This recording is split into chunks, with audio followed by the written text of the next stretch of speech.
This note concludes the 5 weeks of Econometrics 2. Over the last weeks we discussed that it is important to think about how the treatment effect may vary between subgroups, how it varies over time, that you should also explore the mechanisms that are between the treatment and the outcome. For instance, if you want to target your policy, and that it is too simplistic to follow the rule that if your p-value is 0.05 or lower, then that shows that the treatment works. Implicit in all of this is that the evidence is going to tell us what the policymakers should do.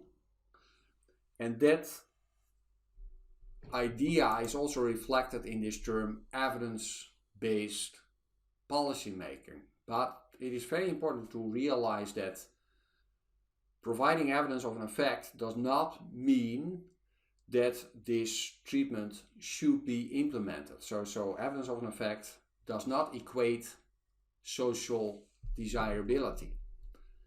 It's a very common mistake, and we often hear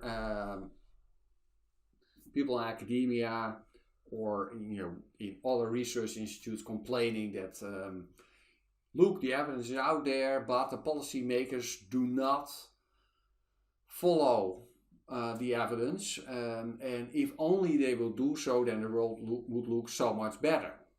But that is too simplistic a view. The link between evidence and policymaker is not so direct. The evidence does not prescribe what the policymaker should ideally do, and for two reasons. First, costs, and second, the trade-offs that are always related to any policy decision. So let's look at costs.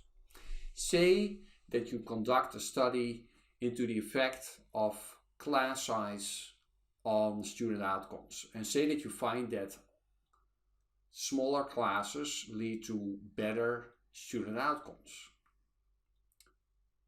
You conducted your study properly, so it's an unbiased effect. It's really a causal claim that you can make.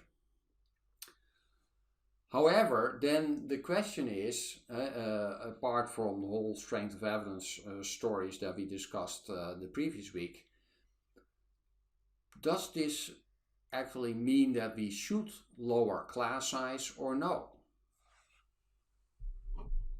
And the answer to that question is not necessarily so. It may well be that from a societal standpoint, the best class size is the current class size, or even a larger class size. And it may well be that if you simply focus on the relationship between class size and student outcomes, like educational psychologists do, that you come to a different conclusion, that you say, well, we should really have lower class sizes because students do a lot better.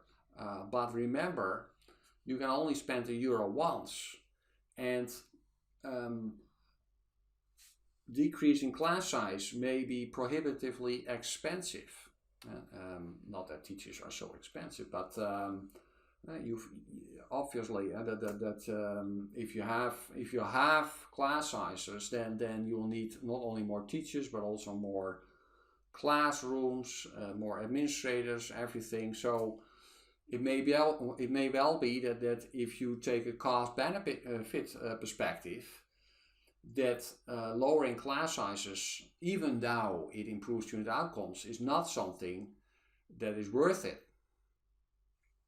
And when you do look at the costs of a treatment, then you should also look at the opportunity cost. And so the treatment is only one way of spending €1, and maybe there are alternative ways of spending the same money that give us higher returns.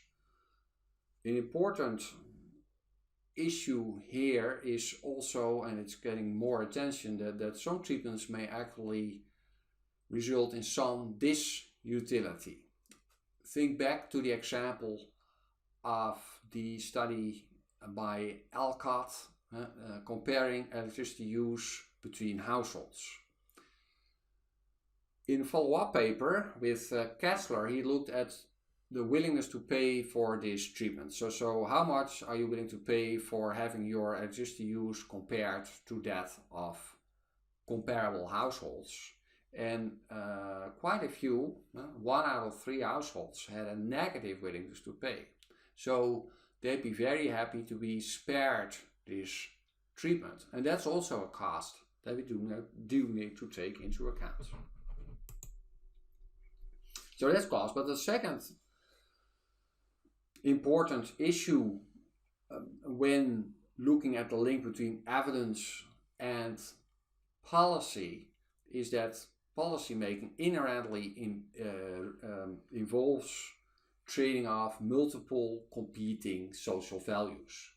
Usually in your empirical study you look at only one outcome. That one outcome reflects one social value. But oftentimes there are multiple social values that policymakers also need to take into account. So it may well be that they reach a different conclusion based on putting a value on each of those social values and usually trading them off, right? So if you have more of one social value, then oftentimes you get less of another social value. For instance, referring to an earlier example, say that a study shows that locking up habitual offenders for a longer time leads to lower crime. So there's this incapacitation effect.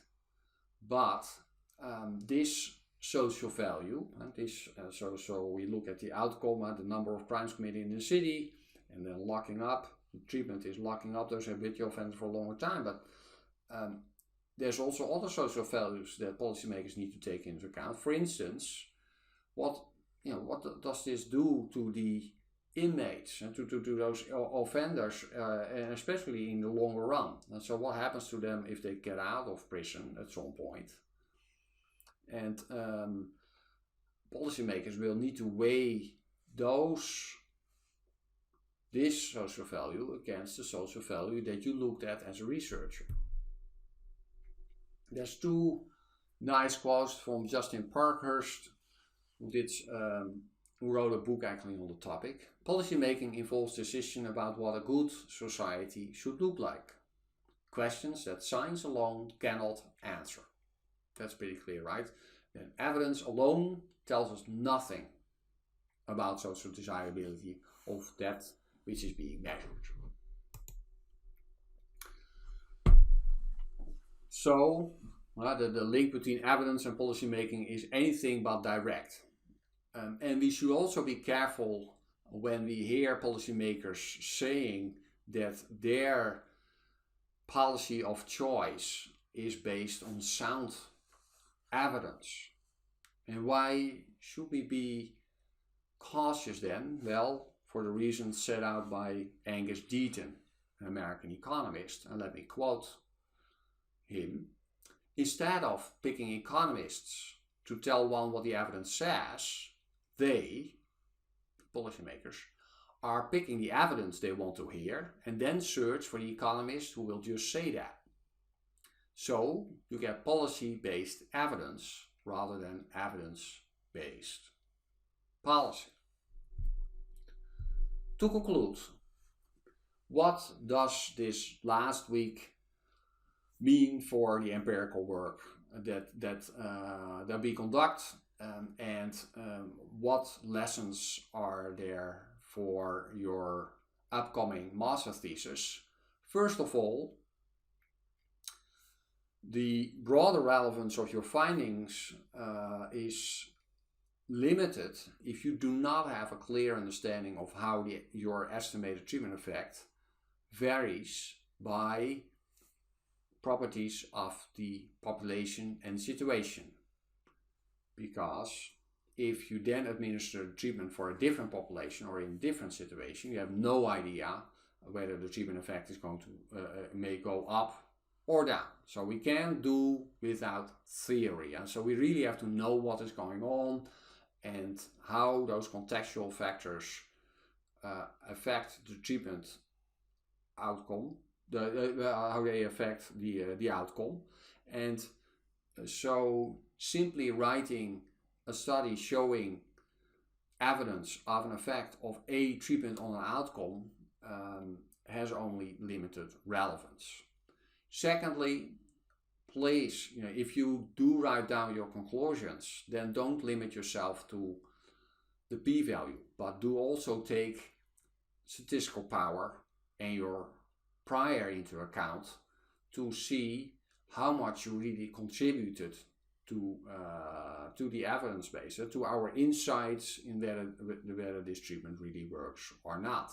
And finally, you should also think about scaling. So it may be that you find evidence of an effect, but what is going to happen to the costs and the benefits if you roll out this treatment region-wide or nationwide?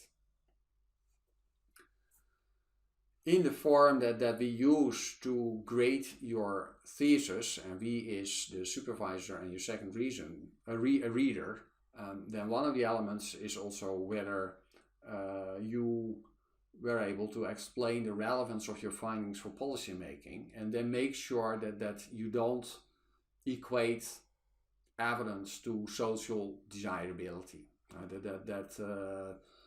Look beyond the specific outcome in your study and also think about other social values that may be of relevance to the decision that is at stake, and then discuss how your findings inform the trade-offs that are involved.